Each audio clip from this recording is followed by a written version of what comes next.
Okay, let's unpack this. Um, Imagine a really common childhood illness, right?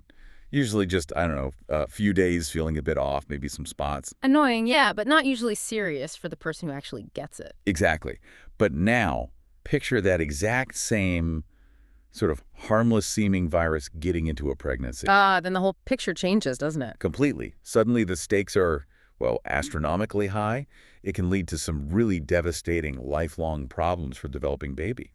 It's a really stark reminder, isn't it? What's minor for an adult or a child even can be profoundly dangerous in that unique environment of fetal development. Yeah, This particular virus, it just has this terrible ability to disrupt those critical processes. absolutely. And that critical period, that potential for devastating impact, that's precisely what we're digging into today. Mm-hmm. We're doing a deep dive into some revision notes focused specifically on rubella and pregnancy.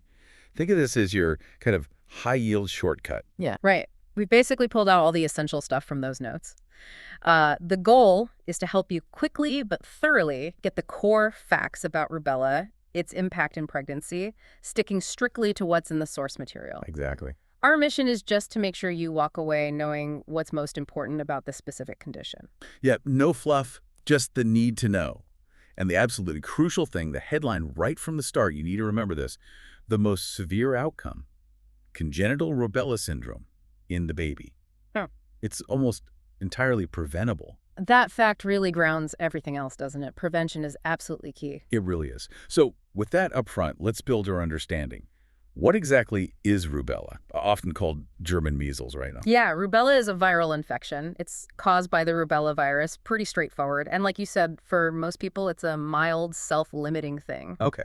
The real problem kicks in when it infects someone who's pregnant and, crucially, doesn't have immunity. And that's because the virus can do something particularly nasty during pregnancy. Precisely. It has this ability to cross the placenta. It gets right into the fetal environment and directly infects the developing baby. Ah. And that incroterine infection is what causes congenital rubella syndrome, or CRS. That's the really serious outcome we're focused on. Okay, so the virus itself might be mild for the mom, but its ability to get past the placenta, that's the core issue. That leads to CRS in the baby. Got it. So how does it spread? What's the etiology, the cause? How does it move around? It spread quite easily, actually, through respiratory droplets, when Mhm. someone infected coughs or sneezes or even just talks. So close contact is the main way. Yeah, primarily close contact with someone who's infected. The notes also mention possibly contaminated surfaces, but really respiratory spread is the main route. Simple but effective for the virus. And who's most likely to catch it, especially if they're pregnant? What are the key risk factors we need to know? The absolute #1 risk factor is just lack of immunity to rubella. Simple as that. If you haven't been vaccinated or maybe didn't get the full course of the rubella vaccine, you're susceptible if you come across it. Makes total sense. No defenses means you're vulnerable. Exactly. So, flowing from that, the obvious specific risks are things like, well, direct exposure to someone who actually has rubella. Sure. And importantly, for anyone listening, travel is a big one. Traveling to areas where there are current rubella outbreaks. Even if it's rare where you live, if you go somewhere it's common and you're not immune, your risk shoots right up. So lack of immunity is the foundation, and then exposure is the trigger. Mm-hmm. Okay. Once the virus gets into someone pregnant who isn't immune, how does it actually cause the damage? What's the pathophysiology? How does it work? This is really where the tragedy happens. The key step is the virus crossing that placental barrier we talked about. Right. It doesn't just hang around in the mother's system. It actively gets into the fetal cells and tissues. And that infection isn't mild for the fetus, is it? Mm. Unlike for the mother sometimes. No, absolutely not. Because all the fetal organs and systems are in this incredibly complex process of development, the virus just disrupts everything. Yeah. The source material specifically points out damage to vital areas, the brain, eyes, ears, and the heart. Yeah. This disruption, this damage during development, that's the mechanism behind all the severe and varied problems you see in congenital rubella syndrome. Damage to multiple key systems while they're forming. Hmm. Okay, that makes sense why CRS can be so severe and varied. Now, if someone, say a pregnant woman, has symptoms or thinks they've been exposed, how do doctors figure out if it is rubella and not something else? What's the differential diagnosis? Yeah, that's really important because other viruses can cause similar symptoms or, similar complications in pregnancy. The notes specifically call out measles and parvovirus B19 as important things to rule out. So a rash and fever doesn't automatically mean rubella. Not at all. And this actually connects to something else the notes mention. Rubella is part of this group of infections, often remembered by the mnemonic TORCH. Ah, torch. I've heard of that. Yeah, it stands for toxoplasmosis. Others, though, sometimes rubella is the O. rubella itself, cytomegalovirus, and herpes simplex. What they all share is this dangerous ability to cross the placenta and cause congenital infections and problems. Right, the torch group. Easy way to remember them. And what sort of common features do these torch infections cause, according to the notes? Problems in the pregnancy or for the newborn? The notes list quite a few potential shared outcomes, unfortunately. Things like preterm delivery, low birth weight, problems with blood cells like anemia or low platelets thrombocytopenia. Yeah. Also, liver problems, hepatitis with jaundice, and enlarged liver and spleen, which is hepatosplenomegaly, and then effects on the brain and development. Microcephaly, that's a small head size, mental handicap, seizures, and just general failure to thrive. That's a really serious list of potential shared problems. Definitely highlights why you need a specific diagnosis. Okay, moving on. Where do we actually see rubella? How common is it? Let's talk epidemiology. What's the situation like in the UK, for example? Well, the good news is, thanks to really successful vaccination programs, rubella is now rare in the UK. The MMR vaccine has done a fantastic job cutting down the virus circulation. That's great, but rare doesn't mean gone, right? Absolutely not. The source notes point out that occasional outbreaks can still pop up, particularly in communities or maybe areas where vaccination rates have dipped, or perhaps where healthcare access is a bit more limited. Right. And this is really key for anyone listening. If you are pregnant in the UK and you don't have immunity, you are still very much at risk if you happen to encounter the virus, even if it's generally uncommon. So herd immunity helps protect the population, but your own individual immunity is still vital. What about globally? Yeah, while it's uncommon here, rubella is still common in many developing countries. That's why travel history is such an important risk factor we mentioned earlier. The virus is still circulating widely in many parts of the world. Did the notes give any specific UK figures? They did mention 9 confirmed cases in England and Wales back in 2014. They also included some data on antenatal screening for susceptibility checking immunity. It showed rates were still high, around 98% between 2012-2013, even though there was a slight dip. This screening was important for identifying women at risk back then. Okay, so low numbers, but not zero in the UK, much more common globally. And screening used to play a bigger role. Let's talk about what it actually looks like, the clinical features. What does rubella look like in a pregnant woman? And then what are the features of CRS in the baby? This is a really crucial distinction. For the pregnant woman herself, the infection is often very mild, or sometimes no symptoms at all. The notes are really clear.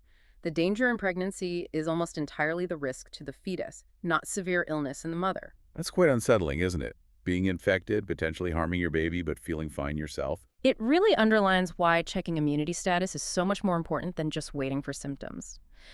Now, if the mother does get symptoms, the incubation period is usually about 14 to 21 days, and the illness itself is typically self-limiting. What kind of symptoms might show up in those cases? Well, there can be prodromal symptoms, sort of early signs like feeling tired, lassitude, maybe a low-grade fever, and conjunctivitis, red, sore eyes. Right. More distinctive features could be a macular rash that's a flat red rash and sometimes joint pain. And a really serious potential outcome for the pregnancy itself, mentioned in the notes, is a higher risk of first trimester miscarriage. Right. And always remember, many cases are subclinical, no symptoms at all. So possibly vague symptoms, maybe a rash, but the real worry is the unseen impact on the baby.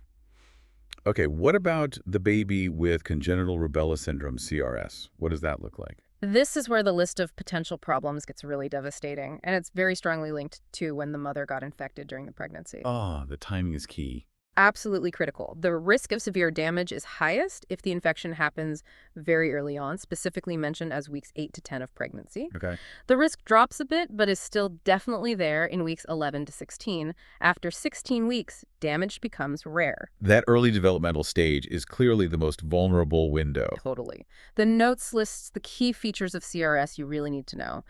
Deafness is very common, cataracts and other eye problems. Heart defects, the notes mention patent ductus arteriosus as an example. That's a specific heart issue. Okay. There can also be growth retardation, skin lesions, sometimes called a blueberry muffin rash in newborns, microcephaly, the small head size we mentioned, and neurological problems like cerebral palsy and intellectual disability. Wow, it really paints a picture of potential multi-system permanent damage. It does, and the notes add a bit more detail on specific effects. Growth restriction, skin issues, anemia, developmental problems like deafness and learning disability, and even potential long-term risks like developing diabetes later in life. And the permanent issues like heart defects, eye problems, microcephaly, those are major. Given how severe it can be and how mild the mother's symptoms might be, how do clinicians actually confirm it? Confirm rubella during pregnancy or CRS in the baby? What are the investigations? Right. The first step, if rubella is suspected in a pregnant person, is to promptly talk to the local health protection unit, the HPU. Okay, so it's immediately a public health issue. Exactly. It flags its significance. For the actual diagnosis, antibody testing is key. Finding specific IgM antibodies usually suggests a recent infection. IgM for recent infection. Yes, but there's a tricky bit the notes highlight. Yeah. Sometimes it's hard to tell rubella IgM results apart from those caused by parvovirus B19, so they often recommend doing parvovirus B19 serology antibody tests alongside the rubella tests if there's any doubt. That's an important practical point. Needing to test for something else to clarify the rubella result. It is. The notes also strongly warn against relying just on clinical symptoms in the pregnant woman because they're so often mild or absent. A sensitive method mentioned is detecting specific IgM in saliva. The saliva testing, interesting. Yeah. But the notes state the gold standard involves both serology, the antibody tests, and PCR testing, which actually detects the virus's genetic material.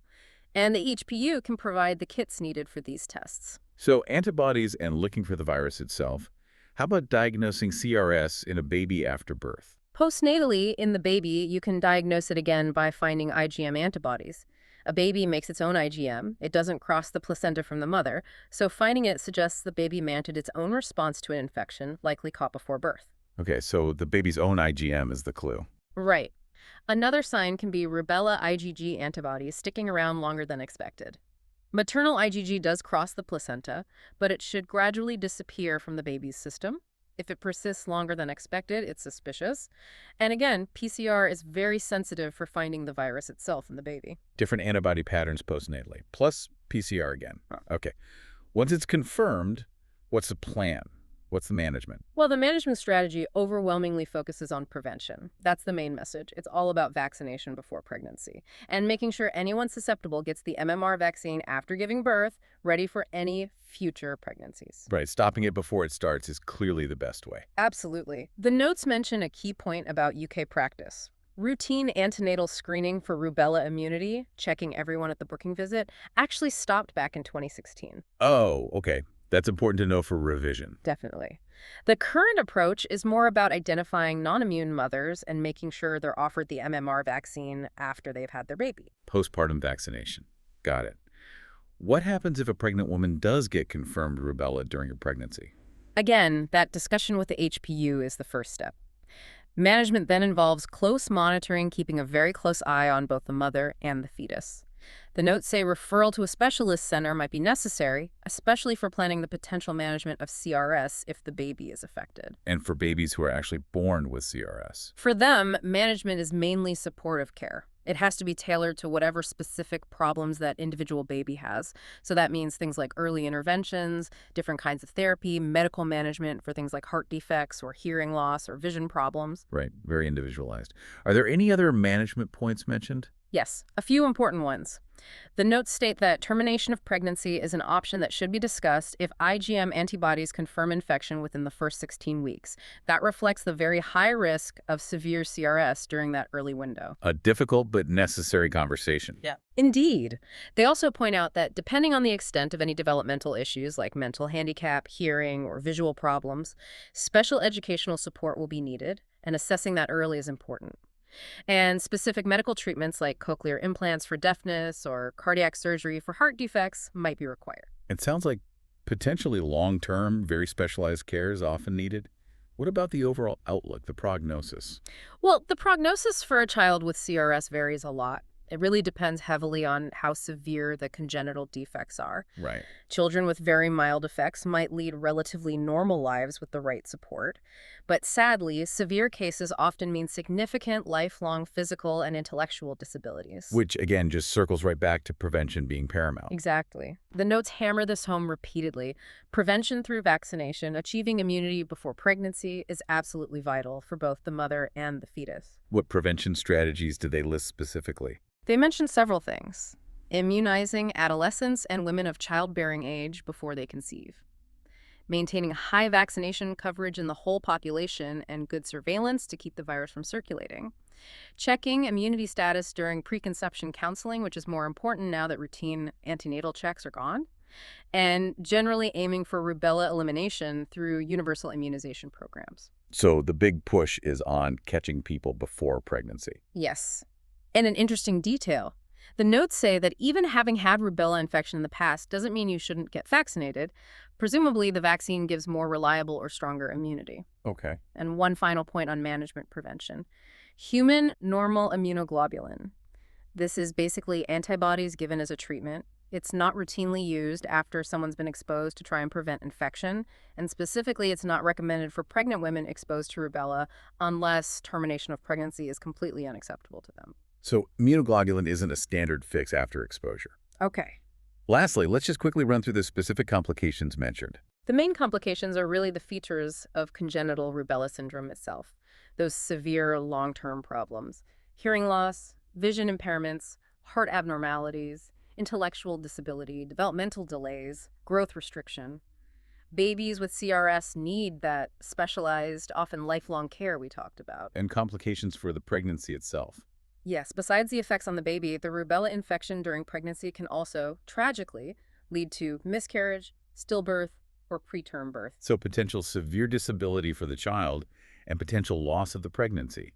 It really drives home why this seemingly mild virus is anything but mild during those crucial 9 months. Absolutely. It's all about the vulnerability of that developing fetus. That's what makes this infection so incredibly concerning. And that brings us full circle, doesn't it? Mm. Rubella during pregnancy is dangerous, potentially devastating because of congenital rubella syndrome. But the core hopeful message is that it's overwhelmingly preventable.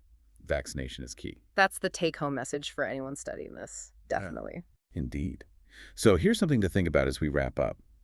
The success of vaccination programs, like in the UK where rubella is now rare, it really shows that vital balance, doesn't it? Between individual immunity and community protection, herd immunity. What happens even subtly when that balance gets disrupted? Maybe just slight dips in vaccination rates. The risk, although low in places like the UK, suddenly becomes very real again for those few individuals who aren't immune. It's a powerful point about how public health measures really do protect everyone, often in ways we don't even think about day to day. Exactly. Now, if you are revising and looking for more resources like this, remember to check out pastthemapsra.com. And for free resources specifically aimed at the MSRA, you can head over to freemsra.com, both really great places to continue your own deep dives. They absolutely are. Well, thank you for joining us for this deep dive into rubella and pregnancy. Always good to talk through these important topics.